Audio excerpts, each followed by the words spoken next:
Այս միջնորդության քննությունը պիտի լիներ 3, բայց առողջական վիճակի պատճառով չի կայացել եւ արդեն այսօր մենք տեղեկություններ ունենք նաեւ որ 3 բժիշկը համաձայնություն չի տվել որպեսզի բերեն դատարան այսօր ինչ իրավիճակի են։ Տեսեք, հիվանդանոցում ինքս չեմ եղել, թույլատրված չէր, բայց ինչքանով որ հասկացա, երեկվա հետ համեմատած այսօր կա մի քիչ դրական դինամիկա ու դա այսպես հիմք են վերցրել ու բերել են դատարան։ Դեր կարծիքով պարտադիր կալանք կտան, ասում են այնպեսի դատավոր է, որ ուզի կալանք կտա։ Ես էլ եմ լսել նոր պատգամավորների հետ, գործընկերների հետ խոսում էինք, հենց հետ էի հարցնում, պարզես նաև Դավիթ Ղազինյանի կալանք տվող դատավորն է եղել, այնպես որ չեմ կարծում, հա, այսպես շատ ակնկալիքներ չկան, հա, արդարադատության, իհարկե միշտ գալիս ես դատարան, ակնկալիքը այն է, որ իրականացնի արդարադատություն, ճնշումներ ինչի տրվի, բայց մեծ հաշվով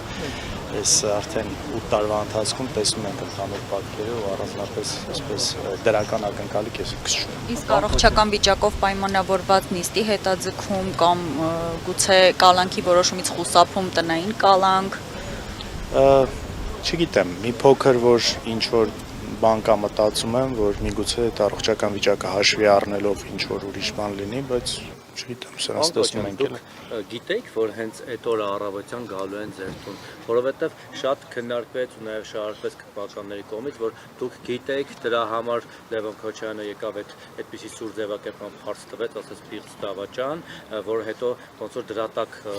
դրանով պայմանավոր են գալը։ Մյուս կողմից էլ այսօր Տարոն Չախոյանն ասում է, հələ պետք է պարզենք, թե ով է ձեզ տեղեկություն տվել, որ դուք գրել եք բարի գալուց տաղացը։ Որ ձեռները կտրեն, չէ՞։ Ես ուզում եմ հաղորդում տալ հանցագործության մասին, այս առումով իսկապես ես գիտեի, որ գալու են ու դա իմացել եմ Նիկոլ Փաշինյանից, ինքը դրա մասին խոսել է թե նախընտրական շրջանում, թե հատկապես վերջում Աժե ամբիոնից, կոնկրետ Աժե ամբիոնից խոսել է դրա մասին, այնպես որ առաջարկում եմ իրավապահ մարմիններին զբաղվել քաղաքացի Նիկոլ Վովայի Փաշինյանով, որ նախորոք տեղեկություն է հայտնում գործով մանրամասների հետ կապված։ Բայց հենց գիտեք, որ հենց այդ օրն էր գալու։ Չէ, եթե ավելի լուրջ իհարկե չգիտեի, որ մյուս օրն են գալու, ճիշտ է, երեկոյան մամուլը գրեց դրա մասին, բայց ընդհանուր մենք հասկանում ենք, որ այս ամբողջ իր խոսույթը, կոնկրետ սպառնալիքները միջալուց ոչ միայն իրա, նաև մյուս ԿՊԱ-ականների պատգամավորների հասկանում ենք, որ ինչ որ գործընթաց կա, նույն հորս հետ կապված, երբ որ ապօրինի չթողեցին մի քանի օրով բացակայել երկրից, այսինքն հասկանում ենք, որ ինչ որ բան էփվում է, բայց այն ինչ իրանք նկատի ունեն, որ ներսից ինչ որ ինֆորմացիա կար, չէ, դա այդպես չէ։ Ասում են, որ այս ինֆորմացիան այսինքն նաև իրավապահ համակարգից, որ սա ոնց որ մոտ 1 ամիս հեփված գործ էր, ուղղակի հարմար պահ են սպասում, որ նաև Փաշինյանը հրահանգը տա եւ մտնեն, դա սրա մասով ինչ կասեք, ու մեկ էլ ձեր տան խուզարկությունն էլ ապօրինի են որակում ձեր պաշտպանները ասել են, որ կբողոքարկեն, հնարավոր է, որ ձեր մասով էլ դատախազը արդեն մտնի խորհրդարան կա, այդպես նախադրյալ ձեր մասով մտավախություն։ Տեսեք, իրավական մասով իհարկե չկա մտավախություն, բայց իրավական մասով նաև մտավախություն չկար այն ամեն ինչի հետ կապված, ինչի հիմա տեղի է ունենում, բայց հասկանում եք շատ լավ, որ այստեղ իրավական գործընթաց չի գնում։ Այսինքն, եթե իրավականից դուրս են գալի մնացած մասով ենք նայում, այսպես քաղաքական, ապօրինի, իհարկե հնարավորություն կա։ Այսպես, որ ասեմ ինչ որ նման տեղեկություն ունեմ, չէ, չունեմ նման տեղեկություն իմ մասով։ Ես չունեմ որևէ կարգավիճակ կարող եմ ունենալ միայն անպատասխան անձեռնմխելիությունը հաղթահարելուց հետո։ Ինչ կտան։ Շատ անհեթեթ է դատարանի որոշումը, որ դուք տեսնեք, ուղղակի ծիծաղալու ինչ որ պատճառաբանությամբ այդ գործն է գրած, վերջում ինձ հետ ինչ որ փորձում են իմ տանը փորձում էին ման գալ ինչ որ հիմա մի քիչ վստահ չեմ ուղղակի չեմ ուզում տեղ տալ նախաքննական գաղտնիքի հետ կապված ինչ որ բաներ ասել էլի դրա համար իսկ հիմա ժամանակը գա խոսանք բոլոր այսպես գրպաններից մեջ էին մտնում կախված պիջակների տաբատների դրամ չէ դրամ բավարար է դոլար հա միլիոններով Ինչ 4 միլիարդ հա 15000 դրամ դե արդեն 15000 դրամը գտել են մնացածը։ Պարոն Քոչյան, եթե անկած հանրության մեջ այդ հարցը անընդհատ հնչում է օդում կախված է մնում։ Լավ, դուք ասում եք 4 միլիարդ չունեք, չեք ասում ինչքան ունեք, բայց ասում եք 4 միլիարդ չունեք։ Դուք ասում եք, որ օրինական վաստակել եք այդ, բայց մարդկանց մոտ հարց առաջում։ Դուք եղել եք նախագահի որդի, ձեր հայրը եղել է նախագահ, աշխատավարձով ապրող։ Այդքան հսկայական անշարժ գույքը, բիզնեսները, այդ միլիոնների վերջը ձեզ որտեղից։ Դրա ծագումը կարող եք դուք ինքներդ բացել ցույց տալ, թե ոնց եք աշխատել, դարձել 1, 2, 4 կամ 14 միլիոն դոլարանոց մարդ ընտանիք։ Անկեղծ ասած ես այս հարցը այսօր ինձ էլի տվել, դուք էլ եք էլի տվել այս հարցերը։ Հիմա տեսեք, այդ հարցերի պատասխանները ես չեմ կարող այստեղ մի ժամ նստել ասել, այ գիտեք, ես ու բաներ կա, ես ինքս չեմ տիրապետում, եղբայրս ավելի շուտ սկսել իր գործունեությունը, ինչից է սկսել, այսքանից հետո դարձել է մի քիչ ավել, հետո այսպես մի բան կա էլի ժողովուրդ 2000 թվին գնահատված նույն հողակտորից սկսած մինչև բիզնեսի արժեքը ամբողջությամբ ուրիշ բան էր, այսինքն իրանք այսօրվա դրությամբ ինչ որ մեծ թվեր են հրապարակում ու ասելով այսքանը որտեղից, բայց այդքան չի եղել, այդքանը ժամանակի ընթացքում է դարձել այդքան, հետո եկեք չմոռանանք 2008 թվից հետո հայրս Ռուսաստանում շատ լուրջ ընկերությունում էր աշխատում, շատ մեծ աշխատավարձով, շատ մեծ հոնորարով, որը ոչ մի ձև իր նախագահ լինելու հանգամանքով պայմանավորված չէր դրանից հետո։ Գիտեք, այս ամեն ինչը դնում են մի կողմ ու հետ են գալիս անդադ այս նույն հարցը։ Ես նորից հստակ կրկնեմ։ Ես նորից հստակ կրկնեմ։ Չկա որևէ բան, որը ապօրինի է։ Հիմա կա գործընթաց հենց այս նույն դատարանում դրա հետ կապված կա գործընթաց, որի շրջանակներում արդեն ձեր ասած մանրամասնություններով կտրվեն պատասխանները։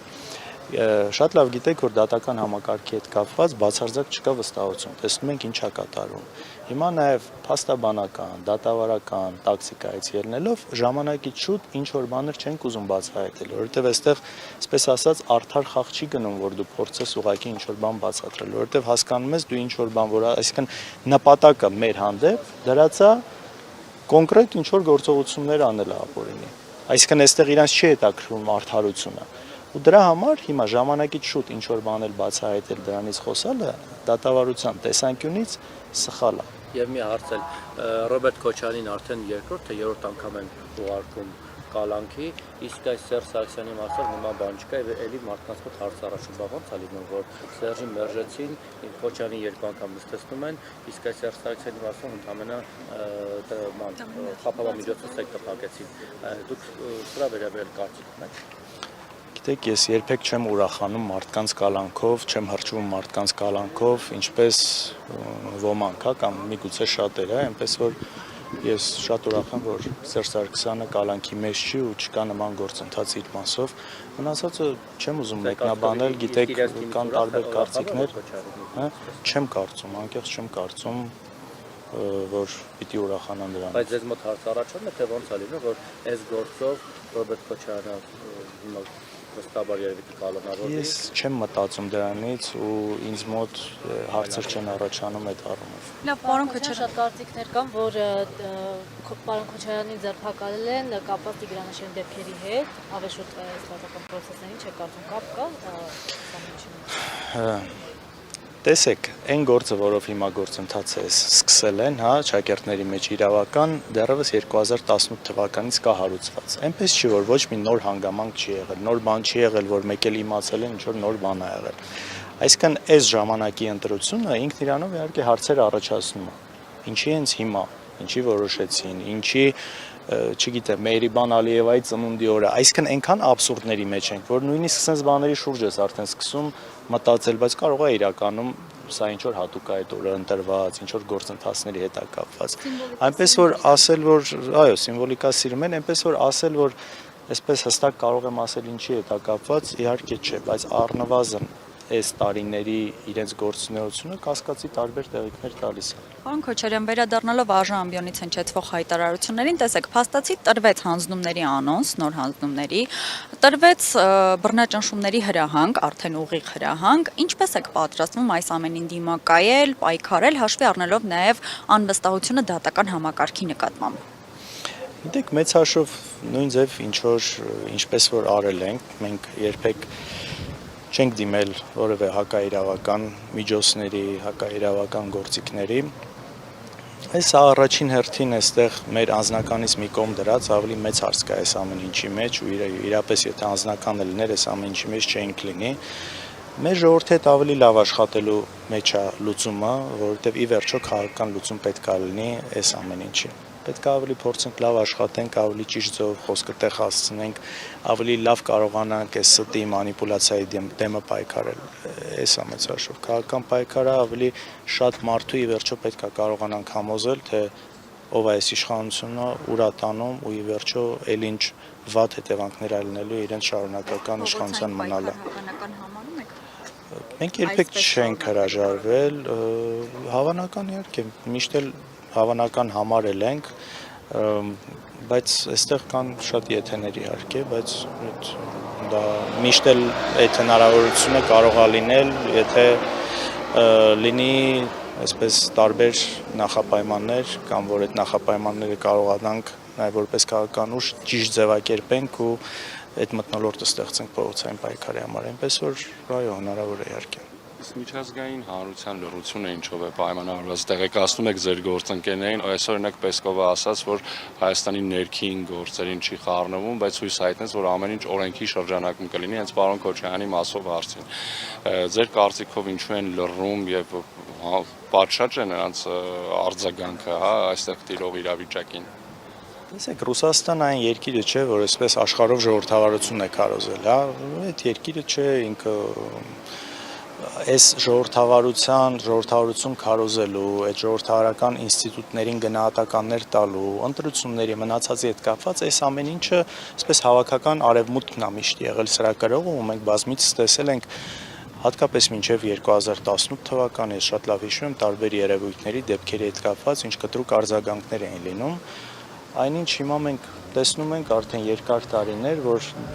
այդ արձագանքները չեն գալիս այս երկրներից, դեսպանատներից, այդ կառույցներից չկան այս արձագանքները ու սա էլ հարցերի տեղիք է տալիս իհարկե, թե ինչի չկա, այսօր նաև դրա մասին ազգային ժողովում էլ խոսվեց, որ իսկապես սա ինչ որ գին ունի ու այս գինը վճարելու է ոչ թե անձամբ Նիկոլ Փաշինյանը իր այս ապօրինությունների վրա, որ աչք են փակում, այլ վճարելու է հայ ժողովրդը եւ շարունակում է վճարել հայ ժողովուրդը, որովհետեւ ուրիշ նորմալ տրամաբանություն չկա սրան։ Այն կարգի ակնհայտ ապօրինի այսպես լկտի ձևով են այս ամեն ինչը անում, հա, նույն ամբիոնից հայտարարությունները, որ ուղղակի վստահ եմ, որ իրենք տեսնում են այս ամեն ինչը, շատ լավ հետևում են, բայց այսպես լուր առանց ոչ մի արձագանքի։ Ու սա պատճառ ունի, թե ինչ չեն արձագանքում։ Ըստ երևույթի այն մարդն է, որն իրենց պետք է, որը ինչ որ ծրագիր ունի անելու, որին իրենք ամեն ձև այսպես պահում են իշխանության, նաև նախընտրական շրջանում միջալոց են աննախադեպ աջակցությունը, որը իսկապես ընդունված չէ ընտրություններից առաջ, այդ կարգի միջամտություն ընտրական գործընթացին ուղիղ աջակցությունով, այսպես տարբեր այցերով, ֆինանսավորումներով, բայց այս ամեն ինչը արվում է, ու սա ունի հստակ նպատակ, դրա համար էլ այս ամեն ինչի վրա աչք են փակում,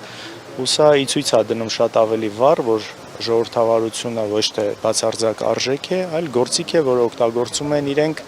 երբ որ իրենց նպատակը հարմար է։